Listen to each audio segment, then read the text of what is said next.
Zaragoza Radio. Última fila.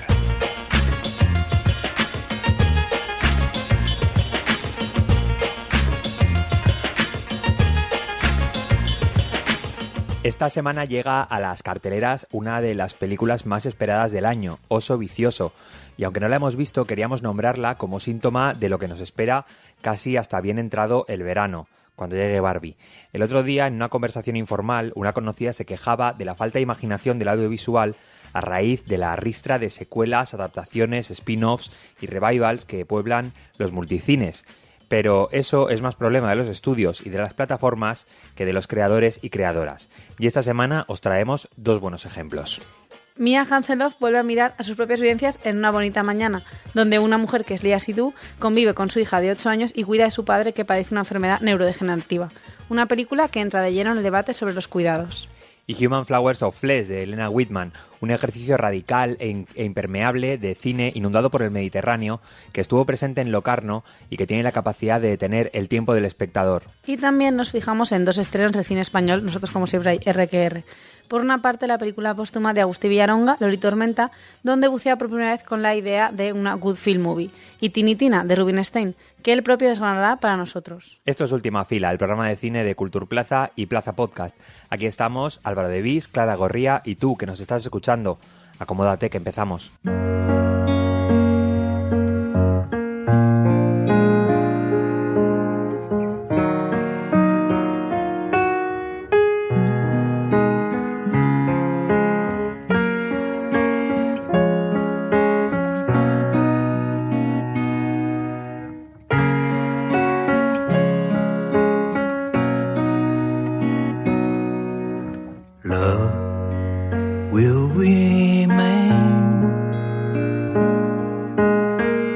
Si te gustan las películas de Mia Hansen-Løve, te gustará evidentemente la última película de Mia Hansen-Løve, porque la verdad es que aquí la directora vuelve a utilizar su propia vida como inspiración para Un Bomatín, Una bonita mañana, que es su última película, y la verdad es que le sigue saliendo la jugada pues muy bien.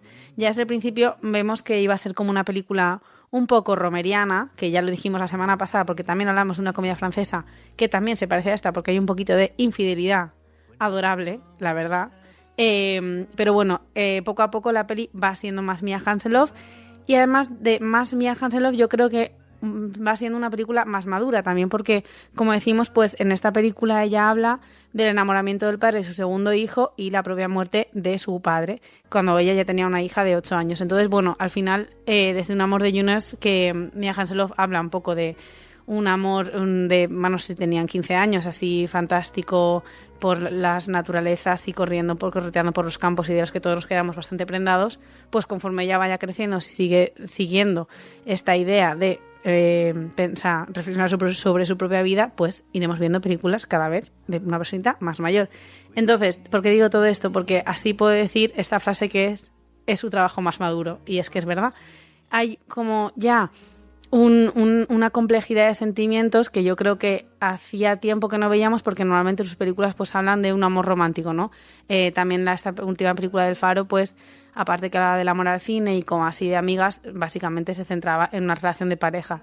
Y aquí pues ya vemos que ese amor se desplaza hacia el cariño o el amor que le sigue teniendo a su padre, al que admira muchísimo, un profe de filosofía, pero que está enfermo y que ella va viendo como poco a poco con esta enfermedad de Benson, pues va cada vez más sin reconocer ni siquiera ya lo que es una puerta a su propia hija, si tiene el pelo largo o corto. Es una enfermedad neurodegenerativa que parece un poco el Alzheimer porque es una enfermedad rara, pero no es exactamente el Alzheimer. Entonces, esa parte de la película, la verdad que es bastante triste, pero no es nada morbosa. No hay el típico plano de que de repente sacan el mando de la tele de la nevera, ¿sabes? Que siempre me da como muchísimo pudor cuando hablan de ese tipo de enfermedades en las películas, de no reconocer a la hija. O sea, son cosas que evidentemente pueden pasar en la vida real, pero que ya de alguna manera el cine las ha utilizado para enseñar eso, ya está muy manido. Entonces, esta película pues muestra otros momentos de las enfermedades neurodegenerativas, y sobre todo muestra muchísimo cariño,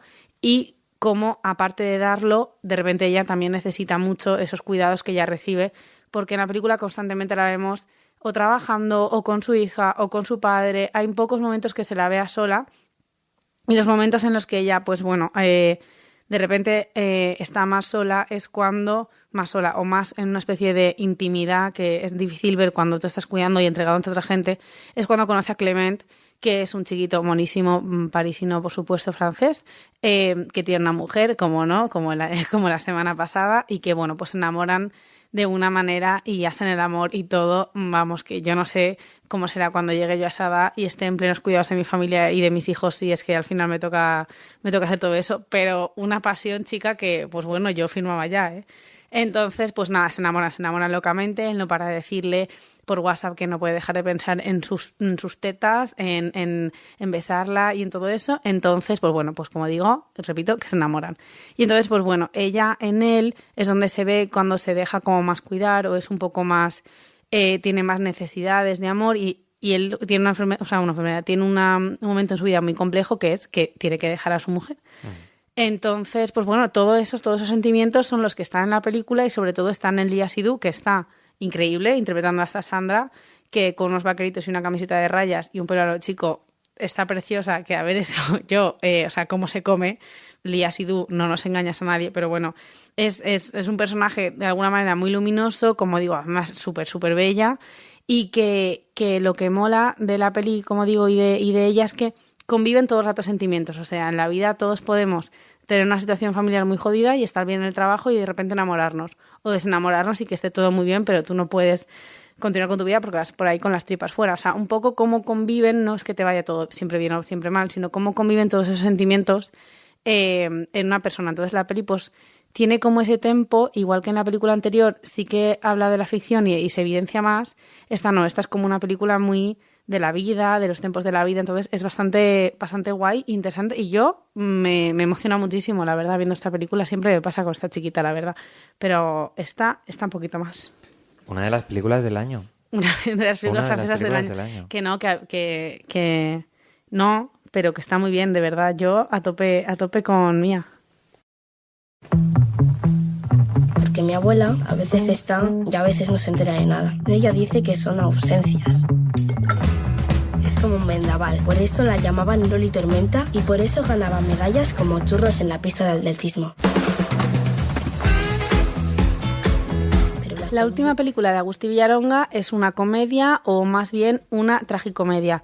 De nuevo hablamos del Alzheimer, que es el pilar de esta película, pero también hablamos de la pobreza, la exclusión social y la inmigración. Todo esto conjunto, esta ensalada de temas como temas principales. En Loli Tormenta, Susi Sánchez es una abuela súper caótica, una antigua corredora que, bueno, pues de un día para otro un poco se despierta con una enfermedad neurodegenerativa y sus nietos, que estaban a su cargo, cada uno de un padre, de repente se tienen que hacer cargo de ella y cuidarla, porque si no les quitan la casa, bueno, unas movidas, ¿no? Entonces tienen que fingir que su abuela está bien, que no pasa nada en el colegio, con las cuentas de la casa, con sus vecinos, mientras ellos la están cuidando y la abuela, pues bueno, la abuela está en pleno proceso de una enfermedad neurodegenerativa. Entonces, en esta peli se intenta hacer con eso, a diferencia de Una bonita mañana, pues un poco una comedia. Bueno, Agustí Villaronga siempre ha sido un cineasta como de un poco de experimentos, ¿no? Y muchas veces, por ejemplo, El Vientre del Mar es una película que de repente es como medio onírica, medio teatral, con mucha cosa del Mediterráneo y te transporta. Y entonces, en esta que fue su última película, hace una comedia y, pues bueno, demuestra que él pasó sus últimos días de vida en un set de rodaje, sacando adelante esta película, que eso ya dice mucho. La peli no es perfecta, pero bueno, yo creo que tiene como un mensaje que también va un poco más allá de la propia película, porque es verdad que todos los personajes están escritos y tratados con bastante cariño, con un intento de luminosidad que está bastante bien, porque la verdad es que están todos bastante puteados, como digo. Una película que aborda el tema de la exclusión social, pues bueno, de una manera pues un poco como el Alzheimer, como se puede, o como Agustí Villaronga consideró que en su momento era justo para esos personajes retratarlos.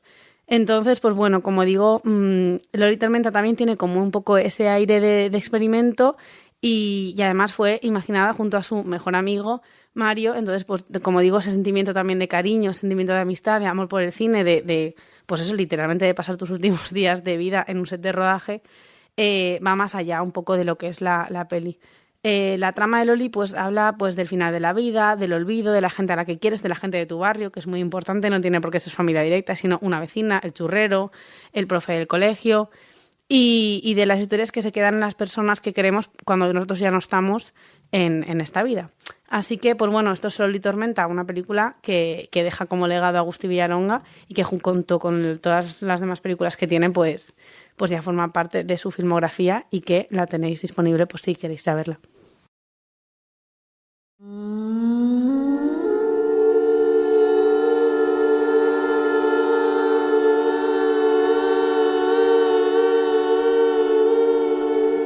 A las puertas de la Semana Santa, donde la Iglesia Católica celebra la muerte y la resurrección de Jesús, Rubinstein plantea en Tin y Tina lo grotesca que es la literalidad de la Biblia y la moral cristiana. Y si tomarse al pie de la letra las Escrituras fuera más diabólico que el propio diablo, la Iglesia que más ilumina es la que arde. Tin y Tina cuenta la historia de Lola, que sufre un aborto espontáneo y pierde su fe en Dios en unos 80 aún llenos del nacionalcatolicismo en España. Con la esperanza de recuperarla, su marido y ella adoptan en un convento de monjas a Tin y Tina, dos hermanos sacados directamente del pueblo de los malditos que desde su fanatismo religioso atemorizarán a su nueva familia con sus macabras ideas. Sobre las entrañas de esta película hablamos con Rubinstein.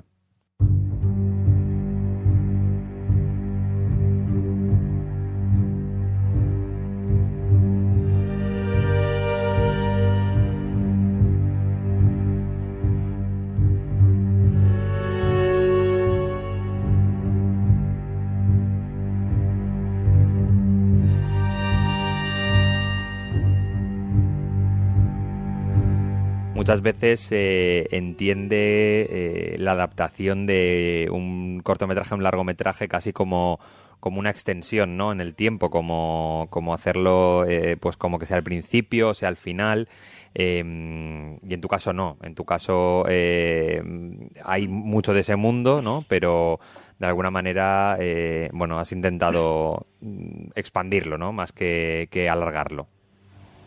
Bueno, hola y muchas gracias por invitarme a esta entrevista. Efectivamente, sí, cuando se adapta un cortometraje al formato largo, ¿no?, lo habitual, lo más frecuente, es que el cortometraje sea el inicio de la historia, sea el prólogo o en alguna extraña ocasión se convierta en el epílogo del largometraje, ¿no?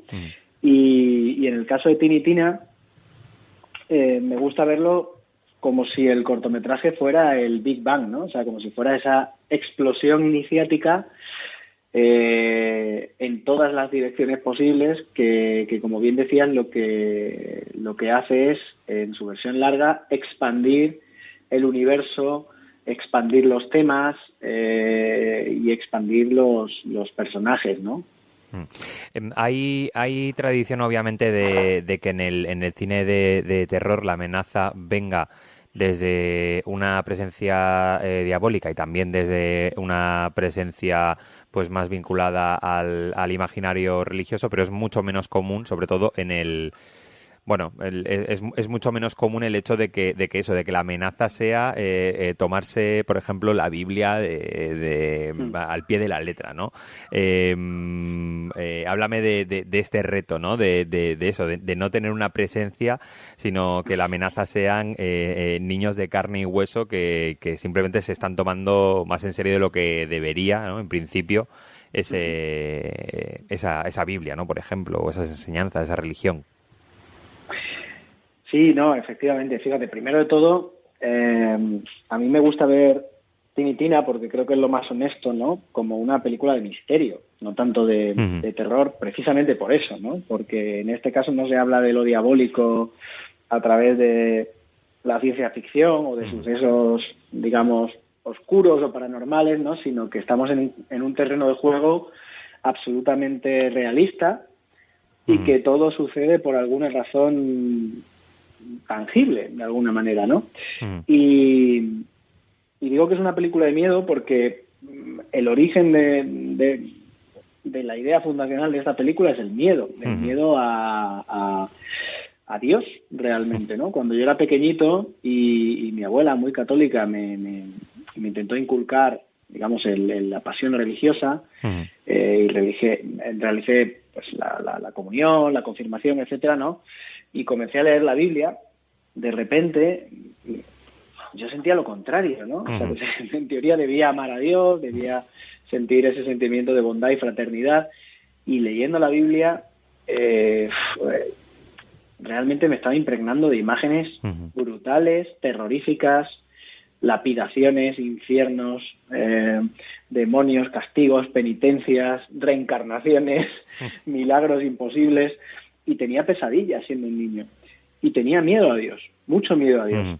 Y de alguna manera, ya de adulto, lógicamente, comprendí que la religión se fundamenta, no solo el catolicismo, aquí generalizo de alguna manera, se fundamenta en el miedo, ¿no? De hecho, las tasas de fieles y de creyentes crecen exponencialmente durante las guerras, porque cuando uno siente miedo y siente la muerte cercana, es cuando le conviene plantearse si quizás hay algo después de esta vida, ¿no? O si de verdad puede haber un Dios que quizás le pueda ayudar en esa situación a través de sus rezos, ¿no? Entonces, ese es el origen, ¿no? Y la película creo que es muy honesta a eso, a que estos niños que malinterpretan la Biblia cometen actos efectivamente perturbadores, ¿no? Pero sin embargo nuestra mente está todo el rato activa pensando que puede haber algo que no estamos viendo, que puede haber unas intenciones oscuras, que quizás eso que la película ha elipsado, ahí ha ocurrido algo tenebroso, ¿no? Y de hecho el final de la película es ambiguo. Es un final que te ofrece al espectador dos caminos muy claros, ¿no? Y de alguna manera invita al espectador a posicionarse. Te puedes posicionar por el camino que ha elegido la protagonista al final de la historia, o te puedes posicionar por el contrario. Y el contrario implica, hacer caso a lo que tu mente te está diciendo y no a lo que tus ojos te están diciendo, ¿no? Y esto es la fe, al final, ¿no? El ateo, el agnóstico, se ciñe a lo que sus ojos están viendo en un marco realista, mientras que el creyente sí cree que hay algo, digamos, fuera de campo, hablando en términos cinematográficos, que existe. Precisamente te iba a decir que aquello, esto que dices de que no vamos a desvelar, ¿no? Nada, pero aquello de que cuanto más cercano a la muerte, pues al final acabas abrazando de alguna manera la creencia, pues tiene algo de ese final que tú planteas. Qué interesante el personaje de Lola en un país que quieres contextualizar, ¿no? Y ahí está la televisión encendida todo el rato, que luego hablaremos de ella, pero qué interesante dibujar un personaje femenino en un país que aún tiene la sombra del nacionalcatolicismo, pero vamos, alargadísima, ¿no?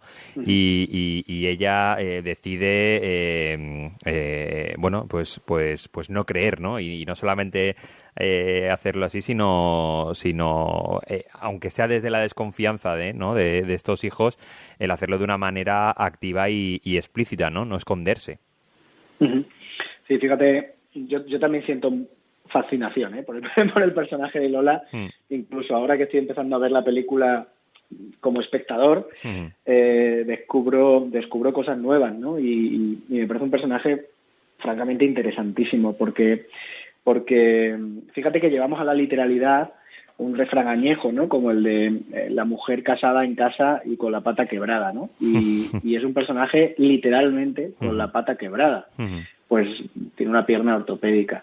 Y era una forma, creo, muy honesta de contar quién es Lola.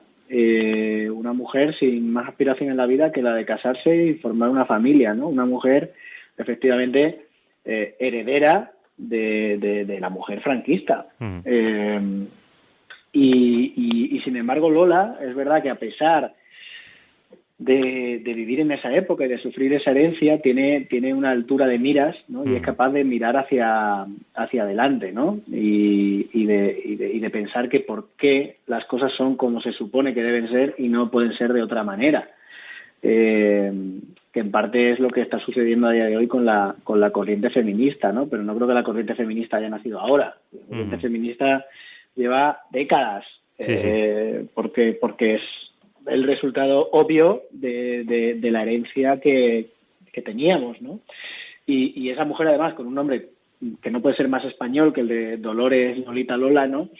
pues efectivamente representa un poco de alguna manera a esa España, ¿no? Que no sabe si mirar hacia atrás o mirar hacia adelante. No quería dejar de preguntarte también por el contexto del propio cine de género, que ha demostrado muchas veces que se puede hacer con poquito presupuesto, muy buen cine de género, pero, joder, también qué gozada poder tener recursos para hacer un plano secuencia de 20 minutos, por ejemplo, ¿no? Y hacerlo bien, con todos los recursos visuales y con toda la maquinaria, ¿no? que hace falta para hacer algo tan complejo, ¿no? Sí, efectivamente. O sea, por poner en situación al espectador o al futuro espectador de la película, el clímax se desarrolla en un plano secuencia de 20 minutos, ¿no? Sí. Entonces son 20 minutos donde el tiempo cinematográfico se iguala al tiempo real, que para mí es el verdadero uso del plano secuencia, ¿no? El plano secuencia me parece un recurso que estamos acostumbrados a ver cómo se usa de manera, digamos, poco consistente, ¿no? O para demostrar, ¿no? Como... Sí, de manera demostrativa, ¿no? De lo que se puede hacer con la cámara. Y a mí eso no me gusta mucho. O sea, yo creo que detrás de cada decisión narrativa tiene que haber un porqué, ¿no? Y si no lo hay, algo falla. Claro, en todo caso, volviendo a la pregunta, te preguntaba más casi como creador, ¿no? El poder disfrutar, porque hay en el cine de género hay hasta cierta fetichización, ¿no? De los pocos recursos, de ver qué se puede hacer con los mínimos recursos, ¿no? Y no sé si tú como creador, como persona que has proyectado esa idea de plano, el poder hacerlo con ese despliegue de medios, ¿no? Pues también era como una experiencia... no sé, bonita para compartir, ¿no? El hecho de poder haberlo hecho, ¿no?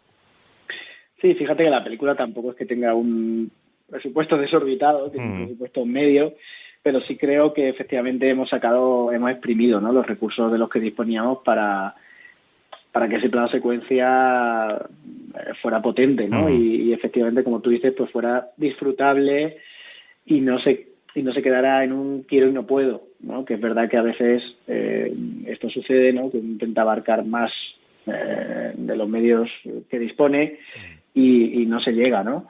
Y en este caso, pues ha sido una gestión de los recursos que disponíamos.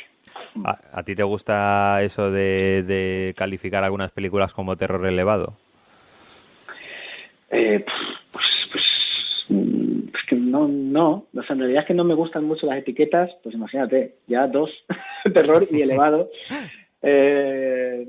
No, la verdad no me gusta mucho y ya te digo, fíjate que estamos en una película, nosotros, que es absolutamente imposible ponerle una sola etiqueta, porque como nos ha pasado al inicio de la conversación, ¿no? Si lo llamas terror, dices, es que no es terror.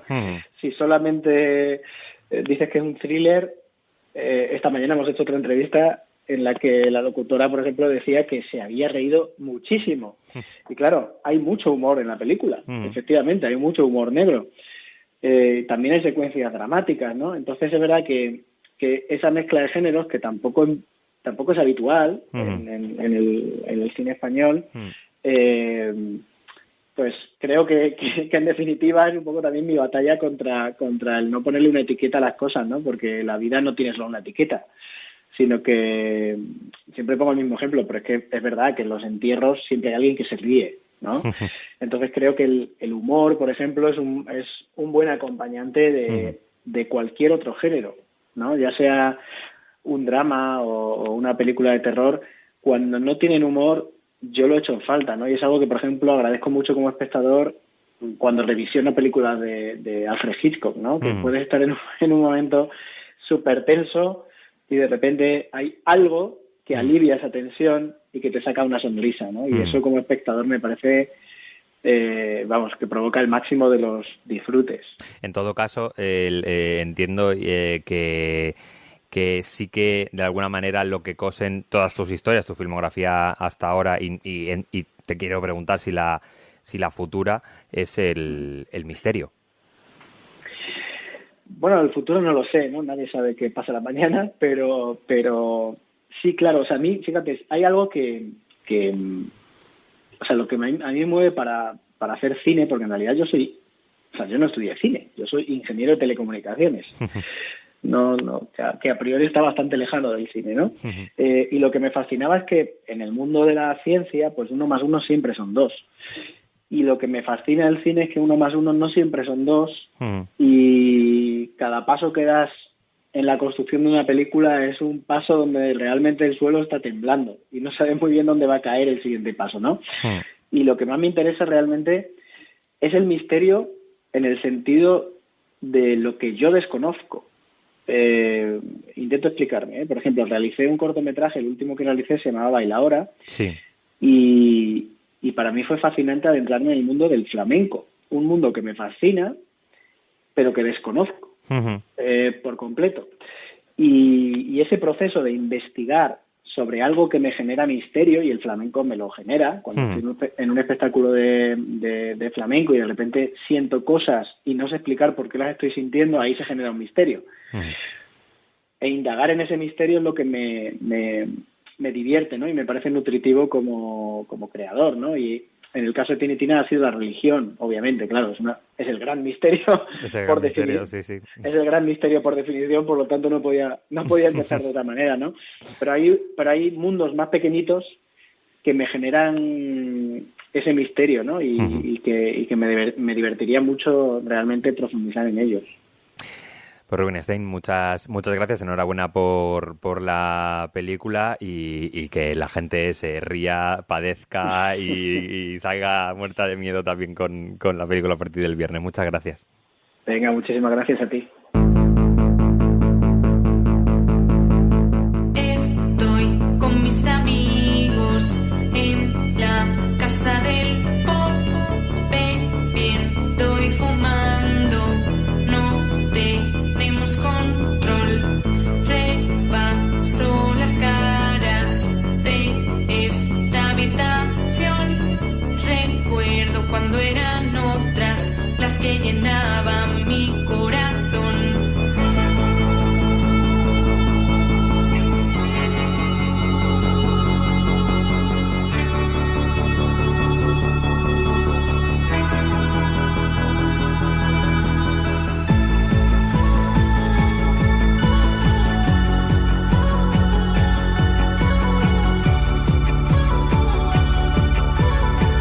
En Valencia hay semanas de 4 días, hay Semana Santa. Los chiquillos y las chiquillas tienen 2 semanas de vacaciones. Ni de todo. Y última fila, tenemos 0 semanas de vacaciones. 0 semanas de vacaciones, pero es que da igual porque ser cinéfilo es como vivir en unas vacaciones constantes. Exacto, porque las vacaciones están en la imaginación del cinéfilo. Las vacaciones son la ficción del año. Entonces, así vivimos nosotros constantemente. Así vivimos. Esta es nuestra vida. Dentro de 7 días os la seguimos contando. Adeu.